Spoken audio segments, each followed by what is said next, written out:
Quando a gente lê o Evangelho, nós temos 4 Evangelhos, é muito oportuno que a gente saiba quem é aquele que está narrando o acontecimento, os fatos.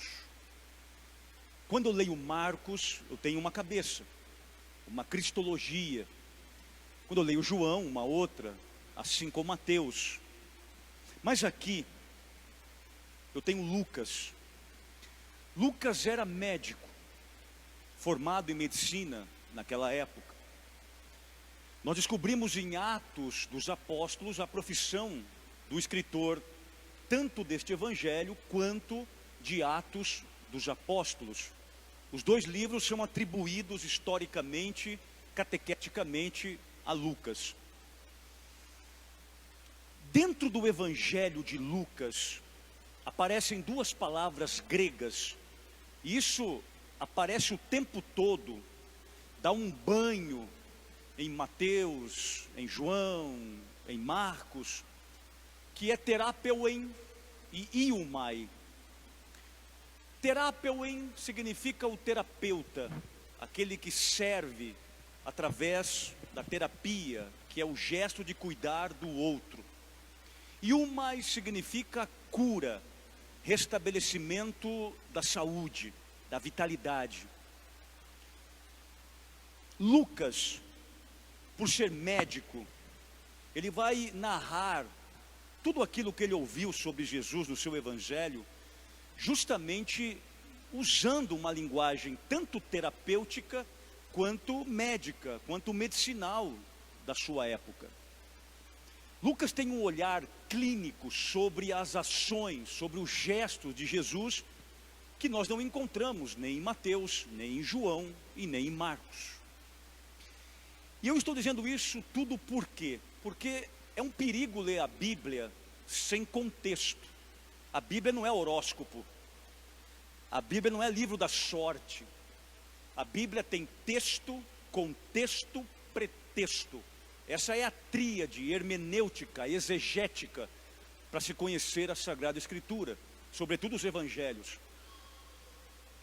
Mas Lucas nos apresenta de uma forma única, porque está no Evangelho dele, a cura deste cego. Já sabemos aqui, indiretamente, que não era um cego de nascença, diferente, por exemplo, de João, capítulo 9, que narra a cura de um camarada que nunca tinha enxergado. Esse cara pediu para ele: eu quero enxergar de novo. Logo, se eu quero enxergar de novo, é porque eu enxergava antes. E por algum motivo que não está aqui especificado, essa pessoa ficou cega. Mas a pergunta de Jesus, se você colocar ela fora do contexto, parece uma pergunta até meio imbecil, feita por alguém tão inteligente, onisciente como é Jesus, que é o próprio Deus. Se eu pergunto para um cego o que ele quer, ele não vai responder que é uma bicicleta. Não vai me responder que ele quer andar de avião. É lógico que o cego quer enxergar. Parece uma pergunta muito ingênua, muito simplista, para não dizer até imbecil. Mas aí, é preciso compreender, aí sim, os 4 Evangelhos. Mateus, Marcos, Lucas e João, os 4 juntos, nos apresentam um Jesus que amava fazer pergunta para as pessoas. Segundo os biblistas que estudaram isso de forma bastante minuciosa e nos dão isso depois de forma teológica, os 4 Evangelhos têm 250 perguntas, interpelações de Jesus para alguém. Dentro dessas 250 perguntas, uma está aqui hoje no versículo 41 de Lucas 18. Quando Jesus então pergunta para o camarada que é cego: o que queres que eu faça por ti? Nós já descobrimos aqui que a pedagogia de Jesus era a pedagogia da pergunta. Descobrimos ao mesmo tempo que perguntar, filosoficamente falando, é desvelar. Desvelar significa tirar o véu. Quando eu faço uma pergunta para alguém, eu estou interessado que essa pessoa fale comigo. E quando ela fala comigo, eu vou compreendendo o que está acontecendo com ela. E aí eu vou então desvelando. Por isso que muitas vezes nós ficamos no achismos das pessoas. Eu acho que o fulano acha, eu acho que o fulano pensa, eu acho que o fulano... Mas eu nunca perguntei para ela se de fato é isso mesmo. Muitas brigas, muitos preconceitos que nós temos com as pessoas, e inclusive com quem nós convivemos o tempo todo, com familiares, com quem nós trabalhamos, com irmãos de comunidade que nós o tempo todo estamos juntos, porque nós não perguntamos, a gente fica nesses achismos, imaginando o que a pessoa sente, imaginando o que a pessoa está pensando, imaginando o que a pessoa falou de mim, mas eu nunca perguntei para ela, nunca interpelei-a, dizendo, escuta, o que você pensa? Quem é você? Qual é o teu argumento? Qual é o teu contra-argumento? Não, eu acho alguma coisa e esparramo a fofoca no geral para todo mundo, porque é assim que nós somos, hipócritas, essa é a grande verdade. Se Jesus perguntava para desvelar, e desvelar é tirar o véu, se nós não perguntamos e achamos e comentamos e fomentamos a discórdia, é porque somos hipócritas, somos mentirosos, somos falsos com os outros, com quem convivemos. O filósofo grego Platão dizia que uma vida não questionada não vale a pena ser vivida. E Platão tinha razão. Uma vida que você não pergunta, uma vida que você não questiona, uma vida que você não interpela, inclusive é você mesmo. Será que tudo isso que eu estou pensando é isso mesmo? Pergunte para você, autoconhecimento. Será que o que eu estou enfrentando é tudo isso na real, ou isso é fantasia da minha ansiedade, é fantasia da minha cabeça? Mas por que nós não perguntamos? Nós vivemos de qualquer jeito, conosco, com os outros e com Deus. Temos uma vida pessoal medíocre, uma vida interpessoal medíocre e uma vida espiritual também medíocre. Obrigado. Questionamentos fazem a gente crescer, pensar, refletir, mudar a rota. Questionamentos faz a gente nos posicionar. Eu tenho muito medo de pessoas que não perguntam, muito medo. Eu tenho muito medo de pessoas que não mudam nunca de ideia, de postura. Algumas dizem assim, eu não acredito em gente que muda, pois eu já não acredito em quem não muda nunca. Que é inflexível, é imutável. Os mesmos pensamentos, a mesma vidinha, o seu círculo fechado, os seus achismos.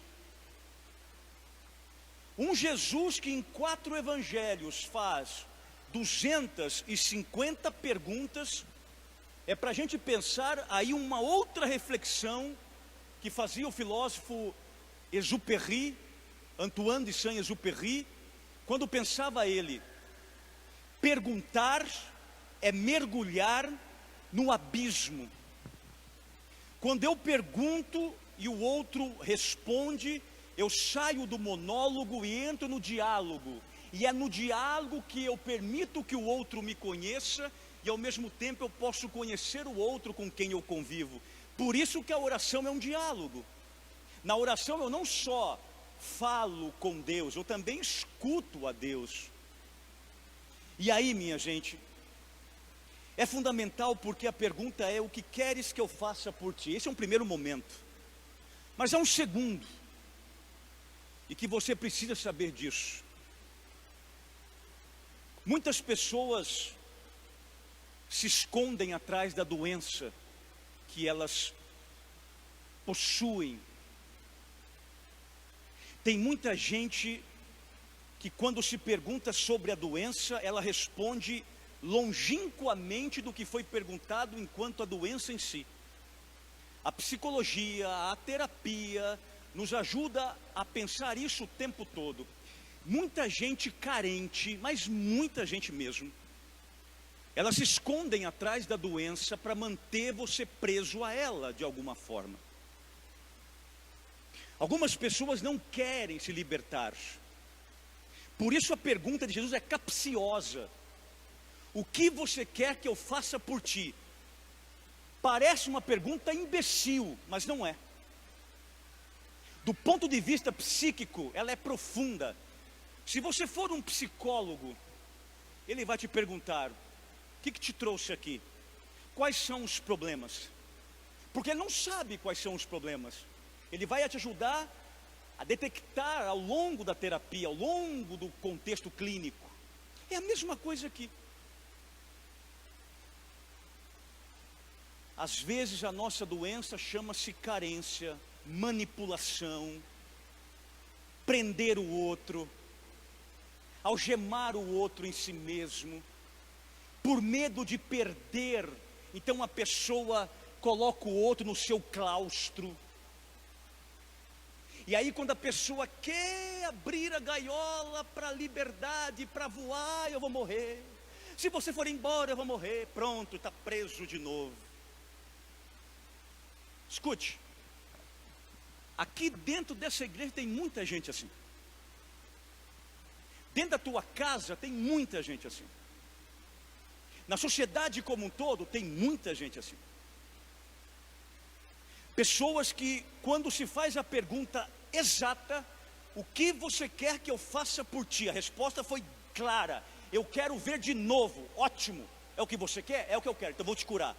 Mas se eu perguntar para alguém que não quer, ele vai dizer: bom, eu quero uma injeção, eu quero um comprimidinho, mas eu não quero ir na causa do problema em si, porque ele sabe que se eu for na causa, eu encontro a cura, e se eu encontrar a cura, eu não posso mais te ter preso a mim.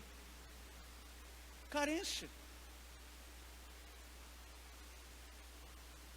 Perguntar é mergulhar no abismo e entender realmente o que somos. Observe que algumas perguntas que nós fazemos para os outros, eles não respondem, eles enrolam, eles protelam, mas não respondem, porque sabe que aquela resposta já é a solução. Aliás, a maioria das respostas se encontra no enunciado. Já observou a dificuldade hoje que tem um acadêmico para ler o enunciado de uma prova? E a maioria das respostas que você encontra numa prova para passar para um gabarito, ela se encontra justamente onde? Lá no enunciado. E por que acontece isso? Porque nós não temos mais a capacidade de interpretar a vida como de fato ela é. O texto é claro, muito claro. Mas aqui, esse cego, o famoso cego de Jericó, também nos faz pensar três coisas para eu terminar. Esse cego nos mostra que existem cegueiras piores do que estas. A primeira cegueira é quando nós temos olhos, mas não queremos ver a verdade como ela é. Você tem olhos, mas você não quer enxergar a real. Então você vive na fantasia. Você cria uma fantasia para você poder enfrentar a problemática em si, mas também não resolve o problema e vai colocando a sujeira por debaixo do tapete. Uma hora alguém vai levantar o tapete e a poeira vai vir toda na tua cara e você não vai enxergar mais nada de fato. É o que acontece com muita gente. Por medo de olhar a vida, a realidade, a família, o relacionamento, o casamento, os filhos, a si próprio, o futuro, o presente e até mesmo o passado traumático, a gente então tem olhos, mas não quer enxergar. Está vivendo num relacionamento abusivo. Abusivo nas palavras, abusivo no contexto físico. Já não tem relacionamento há muitos anos, mas vai maquiando, vai fantasiando, porque não quer ver. igual quando professores chamam os pais na escola para conversar, mas meu filho é o melhor, o mais educado, na escola é o demônio, mas o pai e a mãe não quer ver, claro. Esse é pior que Bartimeu, esse é pior que o cego de Jericó. Há uma segunda cegueira, ver uma coisa, mas enxergar completamente outra. Sabe quem é assim? Os maliciosos. Os maliciosos, eles veem uma coisa, mas enxergam outra, e tem outras intenções. Às vezes a pessoa deu um sorriso para o outro, ele está enxergando que já é um chamativo para alguma coisa escusa, sexual, libidinosa, só porque o outro sorriu, porque ele é carente. Uma coisa é ver, outra coisa é enxergar. Cuidado quando você está nervoso, quando você está em crise, para você não ver as coisas e interpretá-las de forma errada, contrária e altamente perigosa. Muito cuidado. Terceiro e último, olhando para esse cego de Jericó, nós vemos que enxerga uma cegueira dos outros, mas não vê as próprias cegueiras. E isso é o mais comum para mim e para você. Como é fácil, minha gente, pegar o nosso celular debaixo do ar-condicionado, fazer um perfil falso, como muitos covardes fazem, e sair por aí falando mal das pessoas, criticando, jogando o pessoa da pessoa, julgando, condenando, como se fosse uma espécie de Deus. Todo mundo erra, menos eu. Todo mundo é pecador, menos eu. Todo mundo tem problemas, menos eu. Ele só não enxerga a si mesmo. Qualquer briga, o outro é o problema. Uma vez, há muitos anos atrás, muitos anos, e então eu posso falar, claro, por cima do bolo, só cereja. Um camarada me procurou para conversar e me disse: padre, eu não sei o que acontece com as pessoas com quem eu me relaciono, e eu preciso de uma ajuda terapêutica e espiritual. Vamos lá. Estou no 8º relacionamento. As 7 pessoas com quem eu convivi não prestava. Aí doeu, minha gente, doeu bastante. Então eu disse para ele: vamos ser honestos, uma vez na vida, uma vez pelo menos. Vamos enxergar uma vez na vida, só uma vez. Será que são as 7 que não prestavam, ou você que tem problema sério? Porque não é possível. Porque o pior cego é quem não se enxerga. Aliás, tem uma expressão que nós não gostamos muito que as pessoas digam para a gente. Eu também não gostava, até que eu fui entender que essa expressão é maravilhosa, lindíssima e psicologicamente correta, inclusive. Quando alguém nos diz assim: vê se te enxerga, ficamos bravos pra caramba com essa expressão. Mas vamos parar para pensar. Essa expressão é maravilhosa.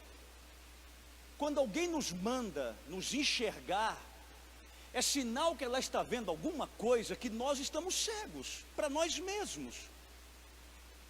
É sinal que ela está vendo alguma coisa que eu não estou enxergando em mim mesmo.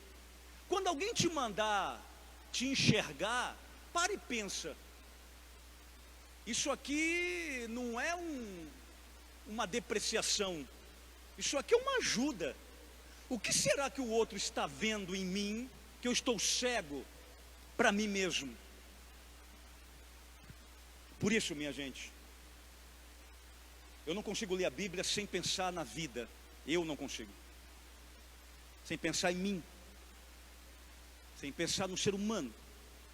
Porque a Bíblia é um livro de psicologia aberta, de relações interpessoais aberta. A Bíblia não é um livro que fala de gente com problemas fantasiosos, não. Problemas muito reais e dilacerantes. assim como eu e assim como você. Pensa bem. Se Jesus hoje te perguntasse, aliás, ele te pergunta porque a Bíblia é um livro atual. O que você quer de mim? Qual é a tua resposta? Qual é a tua oração? Ah, Senhor, eu queria tanto ganhar na loto, sei lá eu onde. Não, Jesus, eu até quero ganhar na loto sim. Mas antes disso, cura meu coração que está doente, cura os meus preconceitos, me ajuda a curar na minha forma de olhar e julgar as pessoas. Depois a gente vai pensar na loto. Por enquanto vamos pensando nos problemas críticos que acontecem o tempo todo, dentro de mim. A pergunta é a mesma. O que você quer de mim? Eu quero ver de novo. E o cara viu. Talvez hoje você diga, Senhor, eu quero curar a minha mágoa, porque eu tenho ódio da minha mãe, eu tenho ódio do meu pai, eu tenho mágoa do meu ex, eu nunca curei isso a vida inteira, eu tenho mágoa do meu passado. Responda com autenticidade, sem medo. Só acontecerá a cura se mexer na ferida. Se não mexer, não acontecerá a cura. A Ele uma salva de palmas.